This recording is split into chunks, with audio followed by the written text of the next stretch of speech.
Hi everyone, welcome back to another episode of Who Should You Choose, the video series where I go through the prior videos, questions and comments, and help you with your HUT lineup decisions. Going to be doing a lot more of these as we get towards Team of the Year because I know a lot of you have questions. Maybe you're new to the game. If you want your question answered on the next video, you've got to subscribe with notifications on to get your question in as quick as possible. In the last episode, I went like 25 minutes because I found some questions that you like, so maybe I'll go over, but usually it's about 15 minutes and I'll answer your questions. If I don't get to your question, check me out on Twitch. I go live by 2 p.m. Eastern time, Monday through Friday, and on the weekends. And I'll be happy to answer your question live in on my Twitch chat. Also, if you want to support me or the channel, subscribing on Twitch, there is a discount on Twitch subs. You get no ads and all my emotes, everything like that, on Twitch. So twitch.tv/nosleeves12, that's where you'll find me. Let's get into it. All right, we'll start first with Bruce Force. Any thoughts on if the game will ever come back off servers? Seems like this year with the new hitting and now intercepts being on and even the boost to skating, it all seems to favor a strong connection, and I'm running into more games that just feels impossible to play. Just frustrating. Feel like I need to play a near perfect game to beat someone who has an arcadey speed boost to all their players. The switch to servers is one of the biggest, not mistakes, it was a mistake, but the biggest, community cry out misconception. I will never forget the era of when I first started where everyone complained daily. That was the GM Connected, where's GM Connected complaint. It was, why are we not on dedicated servers? And the way that hockey works, I remember I talked with a former dev, and essentially one of the biggest reasons for it is there was a way on peer-to-peer. So the difference would be server-based versus peer-to-peer. For anyone that doesn't know, I'll explain real quick. Server-based is essentially two players. They ping to a server, and your proximity to that server and internet connection, all of that, differs based on how far you are from the server. So if you're in Southern Ontario, you have one of the worst experiences because you will match your closest server is actually Quebec. And obviously, Quebec, if they are in Quebec, a very large portion of the player base, they're on 2 to 3 ping. We're on 20 to 25. 20 to 25 ping isn't bad at all. But when you're playing people that are on damn near LAN and you have 25 ping, that is a pretty big difference, just like 25 to 50. Not as drastic because 50 ping is far different. But you get what I'm saying. The issue is there was a way where you could pull your backup goalie, switch it out, and basically you would kick the opposing player from the match on peer-to-peer. You could also IP boot because when you load into a game, your IPs match, and essentially you'd both be on the same ping. Okay, so if you match someone with crap internet, you would be getting 50 ping, and so would your opponent. At least it's fair, though, right? If you match someone out west and you're in Quebec, you're both going to be on 75 ping. It's brutal for both parties, but it's fair.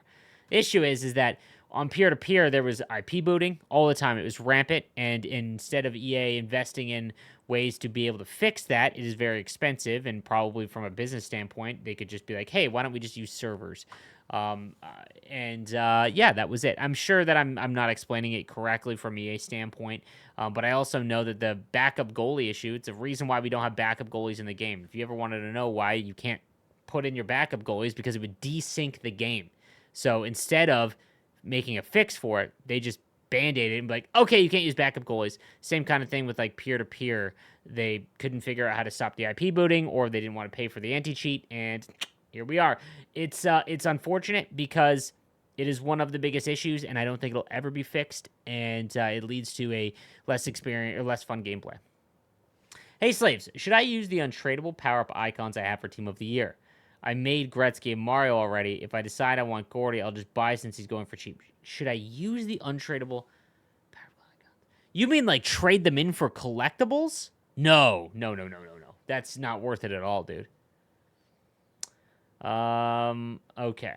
All right, Jacob has a couple replies here. Okay, a couple things I want to say. First off, I love the content. Keep it up. Second, I thought of an idea for packs for rivals. You should get points for rival wins, and at the end of the week, you should be able to cash in your points for packs you want. For example, if you have 25,000 points at the end of the week, you can buy packs. Ultimate Choice Pack costs 30, Ultimate Pack 20, etc. You can save them from week to week and maybe buy X Factor packs or Icon packs for like 75,000 coins. The higher up in the division you are, the better the multiplayer. Bro, that's a hell of an idea, but I can already tell you why that wouldn't work. It does not promote you continually logging in every single week. EA does one thing very well. It makes you have a sense of feeling that you need to be playing. I'll be honest with you guys.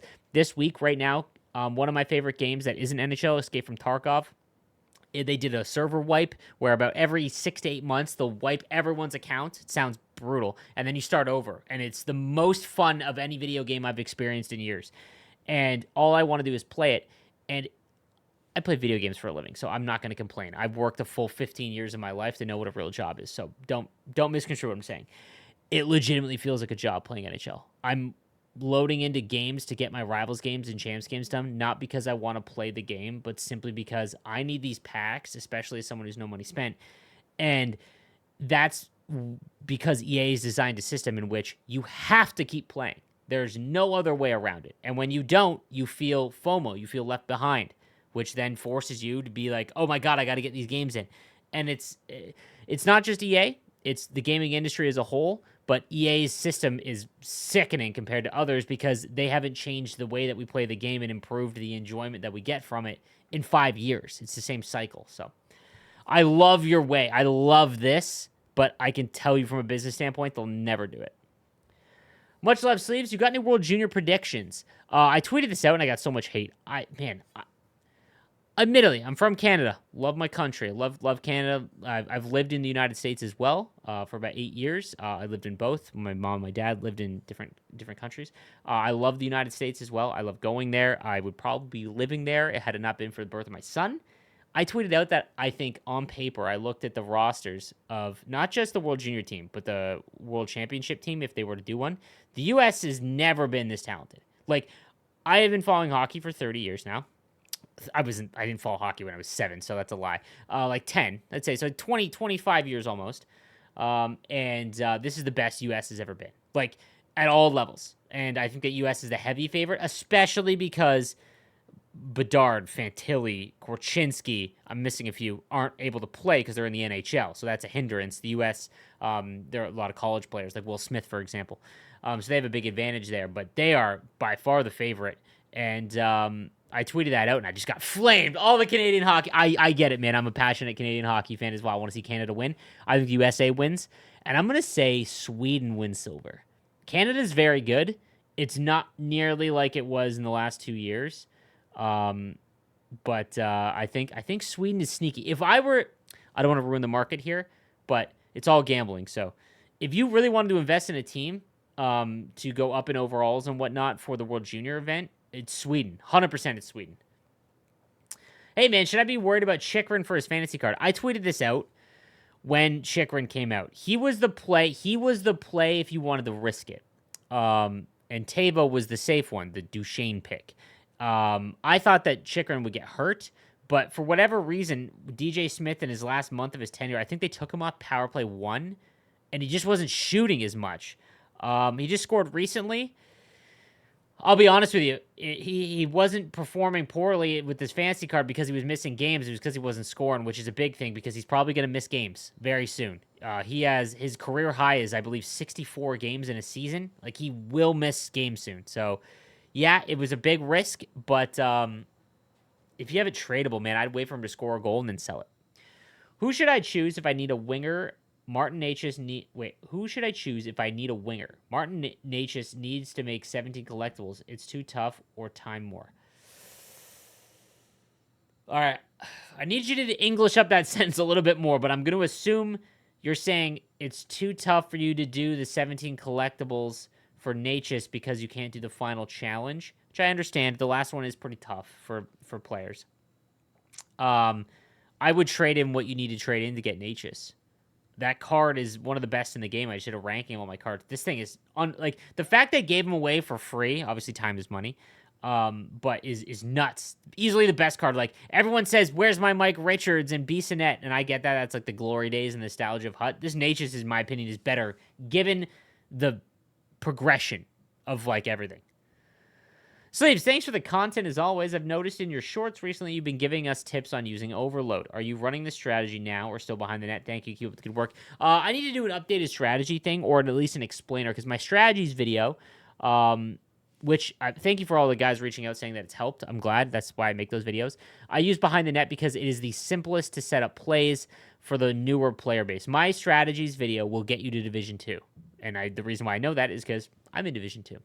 And it will teach you how to read just the basic plays and give you a cycle. And I've said this a number of times that if the players that just have a play will jump up divisions simply because most of the players in the lower divisions are just chasing the puck. They have no setup. They're not doing anything. They're waiting for stuff to happen. If you have one set play, you will jump up a division. Once you get to Division 2, I think Overload is the play. It offers you a few more, I don't want to say advanced looks, but some ones that might be a little more difficult to pull off. Plus, the tip shot's very easy, and I think that it's not as simple as it was last year. You actually have to set it up, and there's some setup and cycling to get it done. So maybe I'll do a video on the Division 2 strats. I'll be honest with you, I've been using SAP Aliens. If you want to go and check out SAP Aliens strategies, I've been using those in Division 2, and they work very well. The offense, though, like the plays using the Overload that I upload on my YouTube Shorts, those are me, and those are what I look for the most. Yoda, loving the content as always. So question, when we sign up for the GWC on Rivals, is it any... GWC, guys, is the Game World Championship. If you haven't signed up, I've been the voice of the Game World Championship, NHL, the NHL's $150,000 tournament every year for the last 5 years. And it just... the registration opened. You'll see it when you prompt into Hockey Ultimate Team if you didn't know what that was. Is there a reason why the NHL wants to know our city and zip code and our first and last name? Will that be public so anyone can see it, or just the NHL? No, no one can see it. Just just the NHL. That's for registration and legality, because especially in Europe, I know Maze, you're in Europe. There's different regions in how prize pools work and things like that. That's just for legal purposes. Do you recommend me maxing out Quinn Hughes' X Factor or Drew Doughty? Ooh, I would wait for Team of the Year, because if Quinn Hughes gets Team of the Year, and you have the power-up collectibles ready to upgrade him, then you could get a discount. Drew Doughty is one to save because he's probably going to be the first to 99. A-Slaves for Team of the Year, is it the same kind of trade and set as Fantasy? Most likely. Yeah, in my preparation video, that is what I would think it based on. EA can only do so many things in terms of changing values, but in the background, they have an economy guy. They don't just randomly pick. They allot a number and a time and a coin value and a money value, and they spit it all out, and that's what you get. It's way off base and completely out of touch and got to be 10 years old. But so for events like this, it's usually roughly the same as some of the other ones. So fantasy event, yeah. Glad to hear some of your stories of the last couple of videos. I'm a squad's only guy with eyes for that purple Carey Price card. If we just don't know that system well, is there an easy, efficient way to get over the line or a champs player? There aren't many players that could suck me in there praying for Carey Price. You only need three collectibles. So once make the card, like you only need 3 HUD Champs collectibles to make Carey Price, and then it's just power up collectibles. So, I mean, you could get a win. And if you can't, use my strategies video. If you understand and watch my strategies video, I guarantee you can get three collectibles and gems. Keep up the excellent content. Thanks, Cam. No problem, bros. I have X Factor McDavid fully upgraded with no coins. Can I still get his Team of the Year? So, if you have McDavid's X Factor fully upgraded, they're probably going to give us about, I would say, 25 to 30% of the cost in collectibles via objectives, much like what they did with the fantasy event. I don't think it would be half, because this is a marketing event. EA wants to milk every one of the big cows, like the cash cows, just milk them senseless. So I don't know if it'd be half, but you'd come close. You're going to need some fodder, though, some set fodder.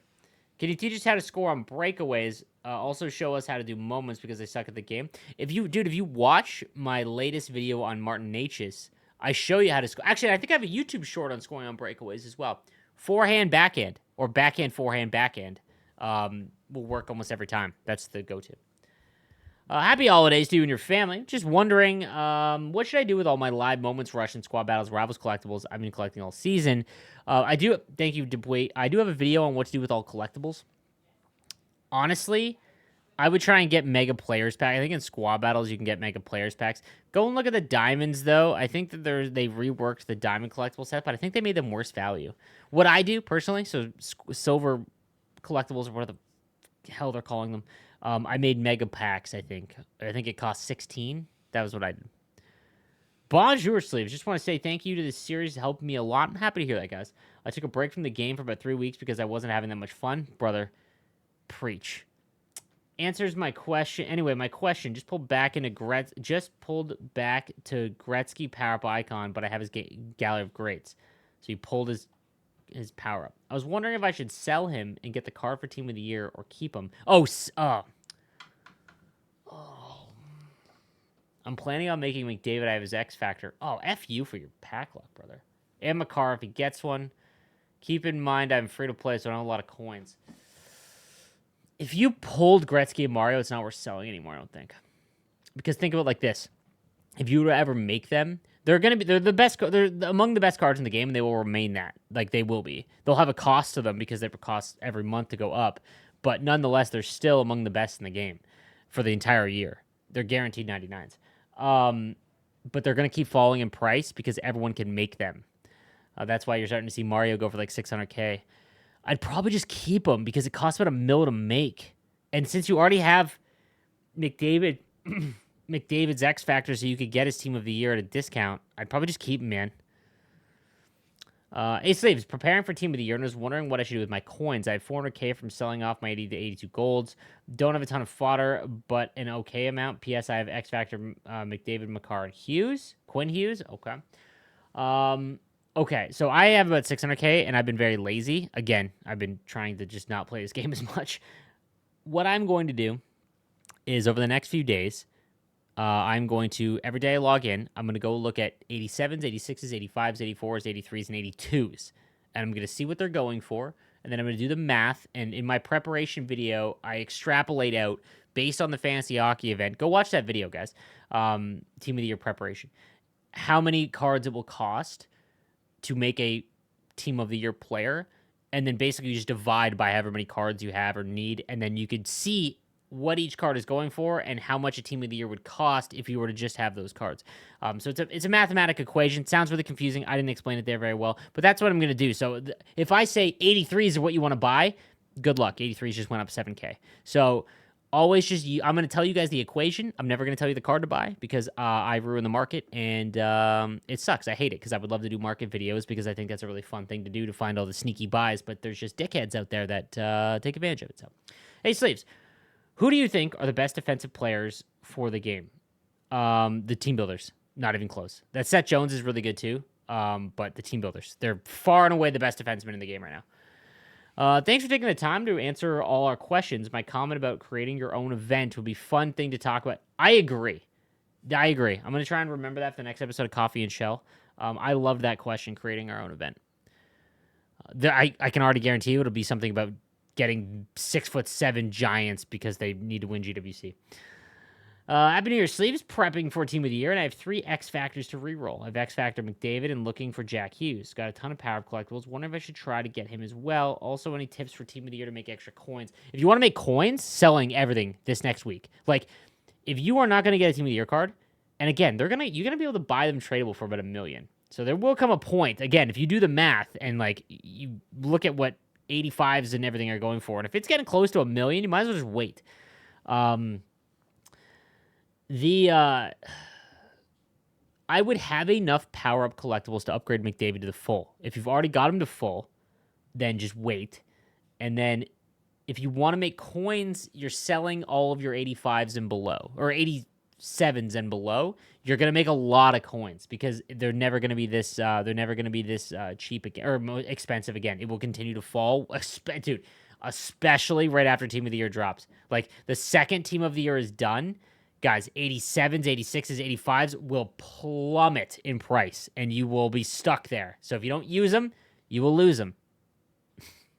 26 minutes. I know, another long one. I'm having fun with these. A couple things I want to say. First off, I love the content queued up. Second, I thought of an idea. Oh, okay, I read that. Hey, Sleeves, thanks for answering my question. Any D-men under 50K you'd recommend, as that's the weakest part of my team right now? Appreciate the help. Noah Dobson. There's 500 Noah Dobson cards. He's the best, cheapest defenseman. Just packed a tradable Gretzky and I have to migrate to PS5 to Team of the Year. What do you think I should do with my Gretzky? Keep him. Hey, Slaves, do you think I should do some power-up collectibles in case Connor McDavid's X Factor gets an upgrade? Yeah, you want to have some power-up collectibles as a thing yet. Can't believe they didn't do Tavares' 1,000 points against the New York Islanders moment. Keep plugging, my guy. Yeah, at least they gave him a milestone card, but yeah, I agree. Hope you guys had a great Christmas. Sitting on an X Factor choice pack. Kachuk, Yossi, Robertson. Who should I choose? God, Kachuk's having such a bad season. On the off chance Kachuk gets a team of the season, it's probably Kachuk. I would wait. If he doesn't get it, then it's Yossi. That's what I would do. Hey, Slaves, old geezer here. Been watching for a while now. Love your content. Love the game. I myself have been playing since NHL 97. Can get around 11 wins in champs. Do you think a Div 3 player should play in GWC for the first time? 100%, because you never know. But also, you'll get packs. It's like a comp. It's like a competitive season. 100%. I would definitely do that. All right, guys, another long one there. Again, thank you guys for watching, and make sure you subscribe, notifications on to get your question answered in the next video. As well, come check me out on Twitch, twitch.tv/NoSleeves12 if you want to support the channel. I think subs are 25% off over the next few days. So, again, I appreciate everyone that comes and hangs out. I'll see you guys next video. Have a good one.